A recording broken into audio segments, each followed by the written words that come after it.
The two drenched guys pant on the riverbank, after barely escaping the clown shroom. Debo is panting, questioning what kind of dangerous beast that is. But it seems to be something obvious for Elpam, who points out he is the boss monster.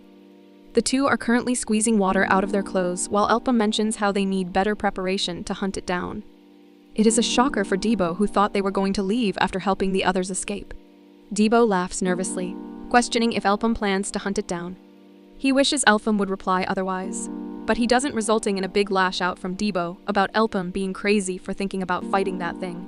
After realizing how strong it is, Debo points out the concept of strategic retreat, but Elpam is calm as ever when mentioning how the situation has changed. Their competitors have already left, so if they clear this gate, they will get money from that as well as from the others. Elpam eventually changes his tone, questioning if Debo wants his contract terminated. As expected, Debo is intimidated by Elpam and denies any such thing. He scratches his head and tries to act confident by saying he will expect a fat incentive out of it, like he wasn't reluctant moments ago. Elpam plans on sticking to the contract, so that isn't an issue for him. Debo settles once again and asks Elpam how he plans to defeat a monster that can dodge both melee and ranged attacks, since he plans on staying alive. He wants to be sure if Elpam really has a plan. The spontaneous return of adventurers confuses Abyss. He questions the adventurers about their return and the reduced number. They tell Abyss that the mission was a failure and that some got lost while Elpam and Debo assisted them in escaping. Abyss shows extreme disappointment in them for failing the mission. The adventurers are in disbelief and try to reason that the boss monster is a clown mushroom, but Abyss is unfazed and turns to retreat, calling a give up on this gate. The lady adventurer questions Elpam and Debo since the portal is still open, meaning they are alive. But Abyss is sure that they won't be after a while. He is well aware that these people didn't stand a chance against that boss, but some obnoxiousness in him wants the adventurers to bring unexpected outcomes. The audacity he has to leave, even though the potential adventurer who could fulfill his wish is still inside. Inside the gate, Elpam has come up with a plan. He knows that he needs to keep away from the clown shroom due to its poison and speed. The fire arrow alone doesn't harm the boss, nor will it be as effective from a distance.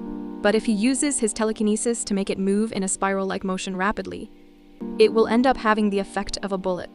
It is a unique technique that he created for himself, and no one else is capable of using. The technique, called Revolver, shoots through trees and plants and hits the clown shroom. Elpam was aiming for the nucleus in its head, but it ended up striking the mushroom's shoulder. Now he knows that he needs to land an attack on the mushroom's head before it manages to climb up the cliff to him. However, it is not easy to change the trajectory of the arrow while retaining the spin. The cooldown time also makes it a downgrade for him to act as fast as he can. As the shroom nears the cliff, Debo is seen hiding nearby, and on Elpam's cue, he pulls a rope. This is the most basic kind of trap, making the opponent trip over a rope. But it is successful because the hot-headed mushroom used his agility without a thought of any such thing occurring. The better part about this plan is that the mushroom tripped and fell headfirst into a swamp. This not only made him look uglier, but also closed the pores from where he exhaled the poisonous gas. Debo grins that he can finally breathe a little and prepares himself for some adventure with the dangerous enemy. Elpam is satisfied with the conditions. Luring the mushroom not only limited the poisonous gas, but also restricted the clown from using its best skill, the agility. Now it cannot move, and the two of them can aim their attacks better. Debo uses his polearm and keeps striking the clown shroom.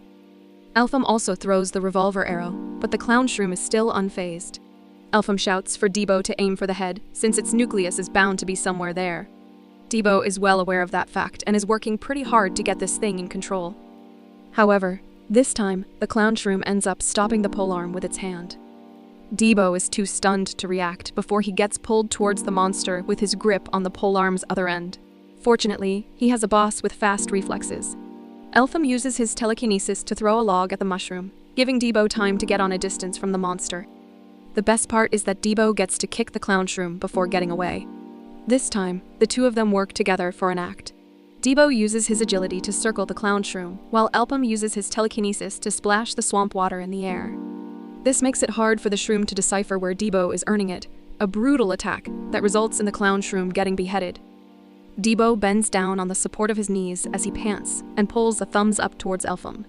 Elpam looks proud, but that doesn't last long since the beheaded body of the clown shroom brutally punches Debo's head. As Debo falls into the swamp, the clown shroom growls violently. Elpam is confused about how the boss is still alive, even after having its head destroyed by Debo. However, he focuses on shooting a fire arrow at the body.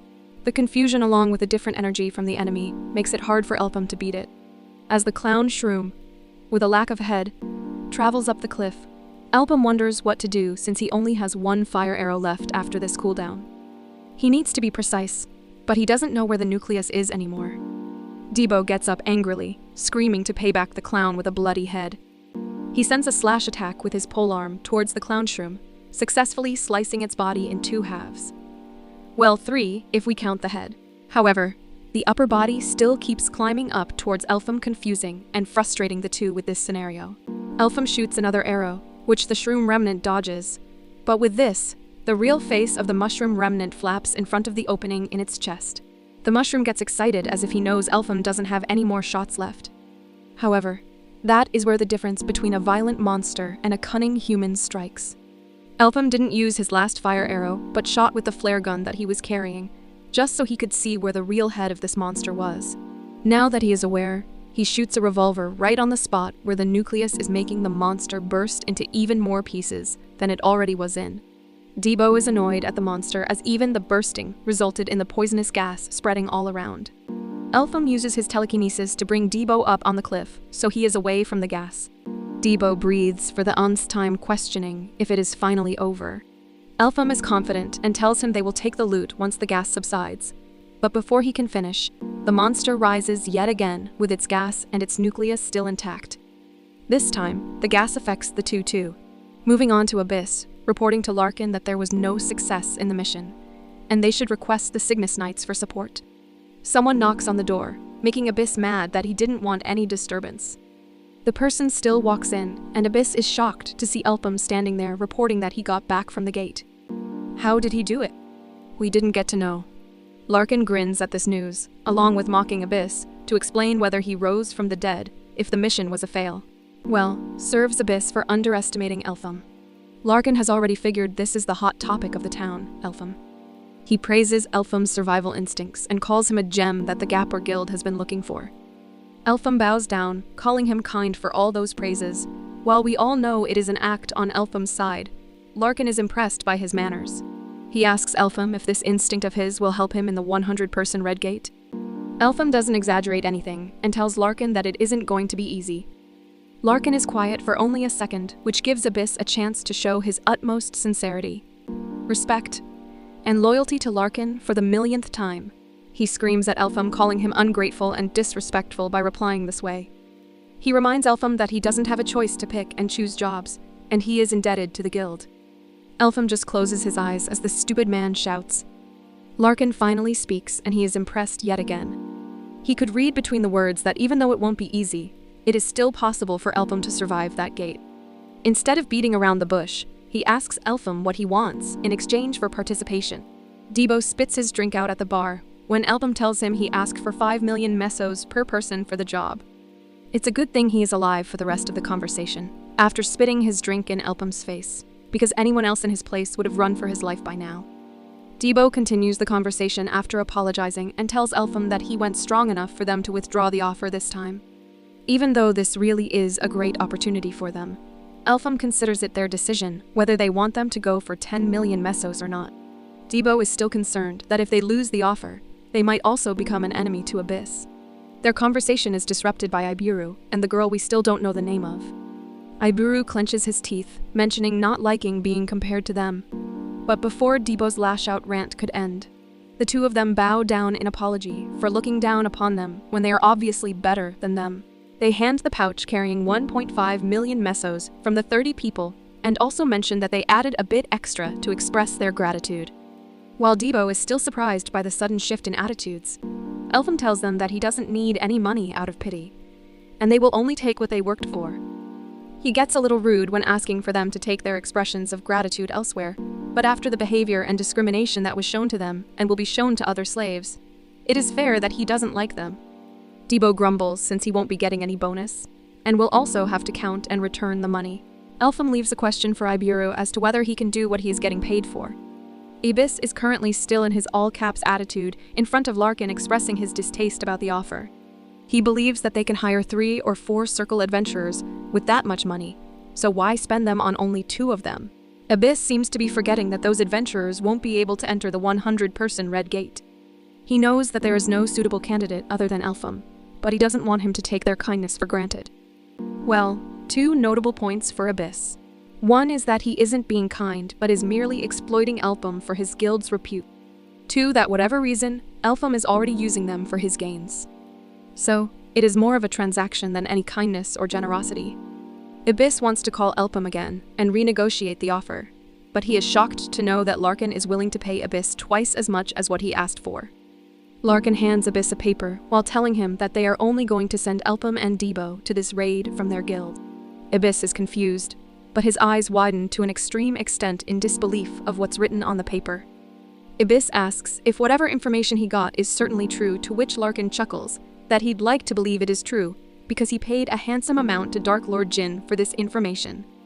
Well, if Jin is the source, then the information has to be authentic. Larkin gets serious when telling Abyss to wake up, as the war has already begun. As participants gather in front of the Red Gate, their attention goes towards Debo and Elpam, when Debo shows his disbelief that their offer actually got accepted. Elpam tells him to focus on the job, but Debo has gained more confidence than his past experiences. The 2 of them can feel the hostility in the air and know that most of it is directed at them. An adventurer from the Zenith Guild greets Elpam by telling them his rank is E-rated. Elpam introduces himself as a C rank, which shocks the guy since everyone except a C rank to have more than 2 circles. But this one doesn't. Before the guy can settle with the shock, a girl calls him out to step aside, since she has a business to attend with Elpam. The guy leaves annoyed that he wasted his time talking to someone who is associated with those condescending fools. Something already shows that the girl isn't going to be a sweet sight. Elpam recalls that Abyss told him that the Gapper Guild was supposed to team up with the Cygnus Knights for this raid. Cygnus Knights work under Empress Cygnus, and are the single most powerful order of individuals in terms of both battle prowess and authority. Abyss tells him that they showed interest in joining the raid, and since all other guilds have full squads, they decided to let them tag along with the 2 of them. This will increase the chances of clearing the gate.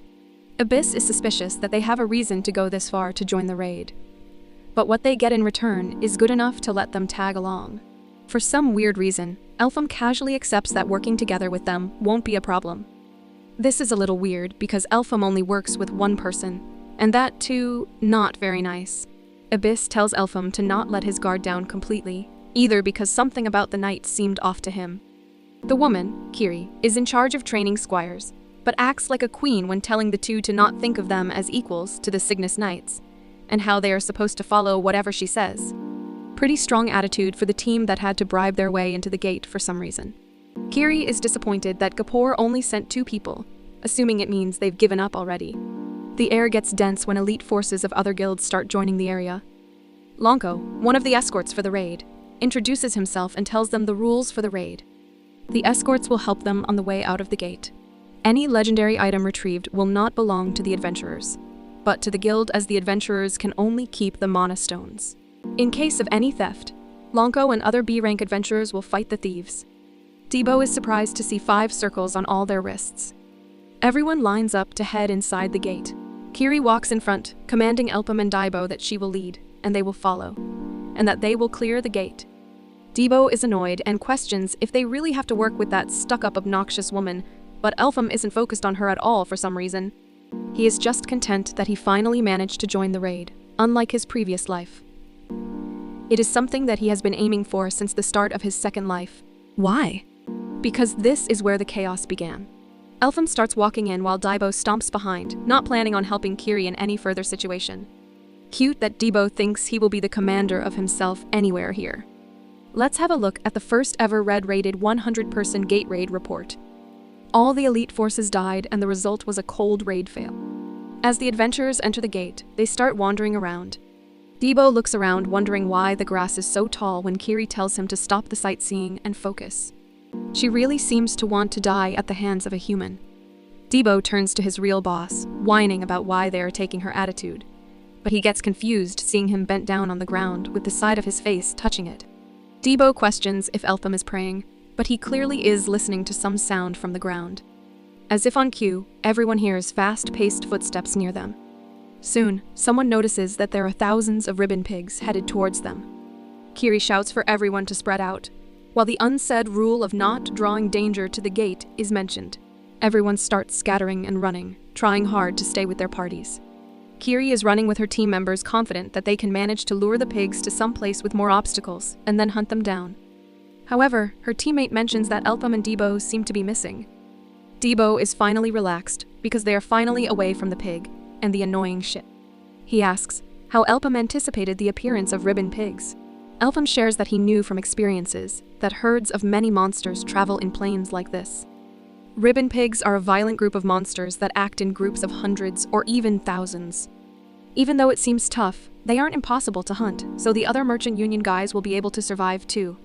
The only difference is that they will try not to fight the pigs in order to not waste their energies, since there is no defined idea of what kind of and how many monsters they will be facing. But one thing is sure, ribbon pigs were just a starter for them. Elpam gets lost in the thought that the Sleepywood 100-person gate raid had already failed before his return. Debo starts walking, but turns to ask Elpam what got him so deep in his thoughts. However, the one not lost in thoughts ends up pulling a rope of trap by his foot. Elpam once again saves him from getting hit by conical logs of wood. Debo wonders who could have laid such traps while Elpam has once again turned into Mr. Silently Focused. Crocus's party is also busy dealing with the traps.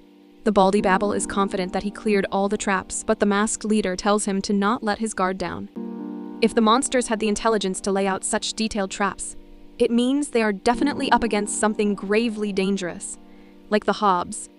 However, his mask and his aura go down the drain at his overconfident comment about everyone dying in here, if not of his level. He turns around to have his mates make use of his so-called intelligence, but when he turns back to comment, he is shocked to see all his team members getting beheaded in front of him, yet not by something clearly visible. Before he can process anything, he finds his head separated from his body too. It would have been sad if anyone died that way, but Mr. 2 higher up than others serves to die in confusion about what happened to him. A hooded guy who beheaded them all grins at their know-it-all nature, making them look like dumbasses. With no head, hee. A person sits on a rock praising the idea of whoever used the ribbon pigs to distract the ones entering the gate. This somehow favored the man, and he lazily talks to himself that he should start working now. It seems like a bother to the man, but he still decides to get up to talk to the Natasha sisters standing behind him. It turns out the girls aren't standing there for him, but he made them stand still. His magic made them immobile, so it is a surprise to him when one of them manages to move her mouth and ask him why he is doing this. He is impressed by her, but he also knows not to keep her in the hold of his magic for long. By that, it means he decides to kill her before she can defy his magic. The other two sisters shake in fear as he sits by the dead body and decides to ponder over the question she asked. He stands up, deciding to easily put the question to answer. He laughs maniacally, while answering that he is doing this because everything is for Sir Black Magician. With that, a fire arrow burns the other two sisters to death too. It seems like this raid is humans against humans and not humans against monsters. The person again gets into a sullen mood as if he is the most innocent being and is doing his job against his will, while all he wants to do is chill. Throwback to one of the older chapters, when a white-haired guy sipping wine talked to a girl who informed him about a guild taking their bait and involving their members in the raid. Yep, this magician guy, William, belongs to one of those imposters. William was told by the long-haired man that they had stayed silent for a long time, and as they worked on themselves by growing and spreading their power, it was finally time to have the fruits of those efforts. William guarantees that he won't let the man down. The man gifts him a quill that was gifted to himself by a special person, and gives a message that sounds more like a threat as he tells William that he won't accept failures. Seems like the quill and the threat were a form of encouragement for William, as he thinks about getting serious in whatever sick job he is in the raid for. Even though the masked man from Crocus was stupid, one thing he said went spot on. Elpam and Debo are currently peeking inside the place where all the Hobbs reside. It is clear that they have been the ones laying the traps, but seeing their size and intelligence makes Debo wonder if all of them are boss monsters. Elpam is a tad bit annoyed as he already explained the rocket science that there is only one boss among them. Those Hobbs are high in number. They have a great deal of strength, and they can actually awaken skills from the weapons in their loots. Debo is in a state of trauma as he questions if by any chance Elpam plans for the two of them to kill all those monsters. Elpam praises that he is a smart learner, but Debo is just pointing out the absurdity in the situation. He finds it impossible for the two of them to do that, and points out that it was better to stay with the knights if this was his plan all along. Elpam pretends to be baffled that didn't Debo want to be away from them, but Debo wants that before knowing Elpam had such plans. He exclaims that he won't fight the Hobbs with the two of them, so Elpam solves his problem. He sends Debo alone to fight. Well, we should shed a few tears of disbelief on his behalf as he tries to survive against the Hobbs. The poor guy tries to hunt down the monsters while trying to stay alive. While he throws some good strikes, it isn't a case of him being unscathed throughout the process. Poor Debo gets punched, has his head grasped in the large hand of the Hob, and is slammed into the ground. But one good thing about this guy is that he defies his cowardly words when he gets into the fight. Not giving up anyway, he keeps on fighting till he manages to defeat those monsters all on his own. This guy might sound like he isn't confident, but you cannot see any such doubt in his determination to fight once he starts it. Walking angrily, Debo cracks his joints while complaining to Elpam for actually not helping him at all. Elpam tries to sound like a motivational speaker by mentioning how this decision of his must have helped Debo feel more confident about facing such monsters. Debo is not impressed at all by the fancy words and expresses his distrust of Elpam. He is ranting about the possibility of facing more Hobbs, but his words are cut short and his eyes widen at the sight in front of him. There are some beheaded bodies in front of them, whose uniform is that of the Cygnus Knights. The two of them are confused about what could have possibly happened there when they see one of the knights still alive and injured. The two of them walk to the knight, asking what happened here. The guy painfully responds that they weren't defeated by a Hob, but it was an incident of trolling. Trolling is basically the concept where some people enter the gates with other explorers, but instead of hunting the monsters, they attack the explorers and take away their belongings. The gate's inability to show anything inside and the fact that their return will make the gate disappear means there will be no proof of murder or stealing on them. But this gate's case is a little different. Trolling will mean there will be no survivors, and the chances of return decrease if the number of people alive inside the gate decreases. So, the suspicion towards a single survivor is inevitable. On another hand, if the aim was to get rid of ace forces of different guilds, this gamble is likely to wage a war. So, there might be some other ulterior motive with a greater mastermind behind all this. It seems like Abyss and Larkin were already aware of this, as this was all Abyss's contemplation. Debo cannot believe this, and when Elpam asks about Kiri, the guy slams his fist on the ground and shakily expresses his pain and anger to not have identified a traitor among them. Elpam is beyond bewildered about why Kiri would commit trolling when she's a member of the Cygnus Knights. The guy agrees that it is hard to believe, but then he mentions that Kiri's remark at the entrance for everyone to split up automatically raises suspicions. He eventually tells them that Kiri told him, after attacking them all, that she is a supporter of the Black Mage. Debo is yet again shocked, while Elpam is once again standing there with his blank look. Why this guy remains expressionless should be the second mystery to solve after the mystery of what's happening inside this gate. Flashback time? The Black Mage threatened the Maple World 800 years ago, along with his countless followers. 6 heroes rose to fight him, but the situation turned when the heroes and the mage were sealed off together. The allied forces proceeded to lay a counterattack on the followers that had fallen in this chaos. This led to the complete disappearance of the followers of the Black Mage. Back to the present, Debo is still in disbelief that the followers of the Black Mage are back, while Elpam realizes that it wasn't a time to hunt down monsters, since finding the woman is more important right now. It always seems to be the dynamic.